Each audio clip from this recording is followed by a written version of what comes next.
नमस्ते दोस्तों, आप देख रहे हैं देववाणी, जहां आपको मिलती है भक्ति और ज्ञान की पवित्र आवाज।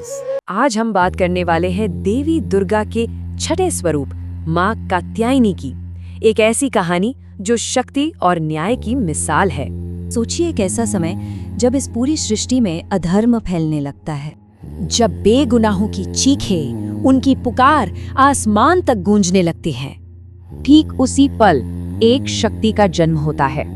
तो चलिए कहानी की शुरुआत वहीं से करते हैं, उस अधर्म के उदय से जिसने पूरे ब्रह्मांड को सचमुच हिलाकर रख दिया था।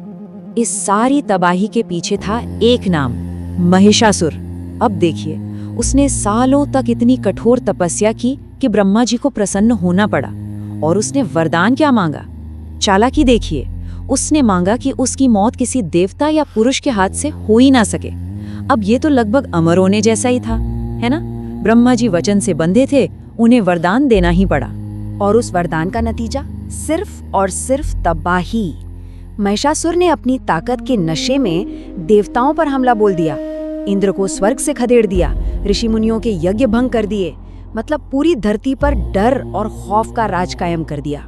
लेकिन कहते हैं ना, जब अंधेरा सबसे घना होता है तभी रोशनी की एक किरण फूटती है। तो आइए अब देखते हैं कि कैसे उस दिव्य शक्ति का जन्म हुआ। तो सवाल ये था कि जब देवता भी हार मान चुके थे और इंसानियत डर के साए में जी रही थी, तो आखिर करे तो करे कौन? ब्रह्मांड के पास क्या चारा बचा था?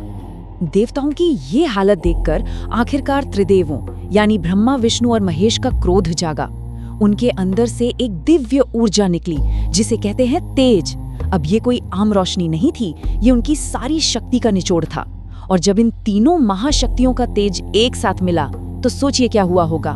एक जबरदस्त महाप्रचंड प्रकाशपुंज बना और उसी रोशनी के बीच से एक दिव्य, खूबसूरत लेकिन उतनी ही भयंकर स्त्री शक्ति ने आकार लिया। और इन्हें नाम मिला कात्यायनी। क्यों? क्योंकि सबसे पहले इनकी पूजा महान ऋषि कात्यायन ने की थी।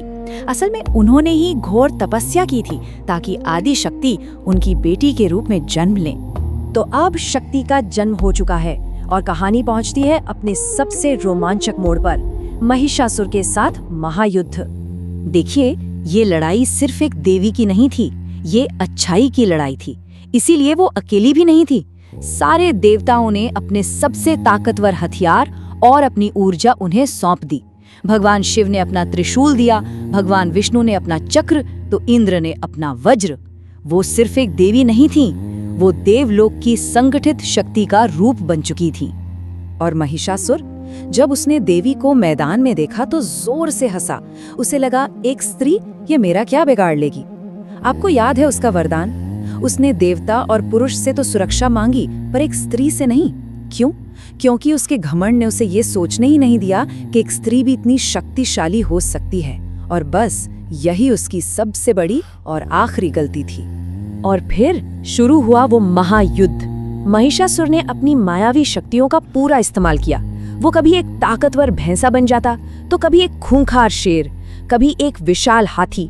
लेकिन देवी के आगे उसकी एक न चली। और जैसे ही वो घूम फिर कर वापस अपने असली भैंसे के रूप में आया, माँ कात्यायनी ने अपने त्रिशूल से एक ही वार में उसका अंत कर दिया। तो महिषासुर का अंत तो हो गया, लेकिन ये सिर्फ एक राक्षस का अंत नहीं था। ये एक नए दौर की, एक नए विश्वास की शुरुआत थी। चलिए अब समझते हैं माँ कात्यायनी की भक्ति और उनके स्वरूप के पीछे छिपे गहरे मतलब को।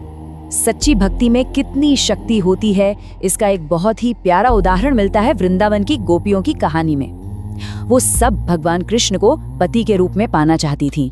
और इसके लिए जानते हैं उन्होंने क्या किया? पूरे 1 महीने तक उन्होंने माँ कात्यायनी की पूजा की और माँ ने उनकी ये मुराद पूरी भी की। माँ कात्यायनी का जो स्वरूप हम दिखते हैं ना, वो सिर्फ सुंदर नहीं है, उसका एक एक हिस्सा बहुत गहरा मतलब रखता है। उनका शरीर सोने की तरह चमकता है और वो एक आलीशान शेर पर सवार हैं, जो हिम्मत और धर्म का प्रतीक है। उनके 4 हाथ हैं। सीधे हाथों में से एक है अभय मुद्रा में, यानी डरो मत, और दूसरा वर मुद्रा में, यानी वरदान देने के लिए। और उल्टे हाथों में तलवार और कमल का फूल है, जो दिखाता है कि शक्ति और कोमलता साथ साथ चल सकते हैं। और आज भी खास तौर पर नवरात्रि के छठे दिन माँ कात्यायनी की ही पूजा होती है। ऐसी मान्यता है कि उनकी पूजा करने से शादी ब्याह में आ रही रुकावटें दूर हो जाती हैं, दिल की सच्ची मुरादें पूरी होती हैं और जिंदगी में हिम्मत और सुकून आता है। तो सवाल ये है कि सदियों पुरानी कहानी से हम आज के जमाने में क्या सीख सकते हैं? देखिए, माँ कात्यायनी की कहानी सिर्फ एक कहानी नहीं है, ये एक बहुत शक्तिशाली संदेश है। ये हमें सिखाती है कि हम सबके अंदर एक महिषासुर छिपा है, हमारा घमंड, हमारा डर और उसे हराना बहुत जरूरी है। ये कहानी हमें ये भी सिखाती है कि जब अन्याय बहुत बड़ा और ताकतवर लगने लगे तो उससे अकेले नहीं बल्कि एक होकर लड़ना चाहिए। और सबसे बड़ी बात, ये हमें भरोसा दिलाती है कि रास्ता कितना भी मुश्किल क्यों ना हो, जीत हमेशा सच्चाई और धर्म की ही होती है। तो ये कथा हमें एक सवाल के साथ छोड़ जाती है कि आज के इस दौर में जब हम अपनी जिंदगी की लड़ाइयों में अपने अपने महिषासुरों का सामना करते हैं, तब हम अपनी उस अंदरूनी शक्ति को, अपनी उस सामूहिक चेतना को कैसे जगा सकते हैं? तो दोस्तों, आज की वीडियो में बस इतना ही। अगर आपको ये वीडियो पसंद आया हो तो इस वीडियो को लाइक करें, शेयर करें और हमारे चैनल को सब्सक्राइब करना न भूलें। बेल आइकन को जरूर दबाएं ताकि ऐसी धार्मिक और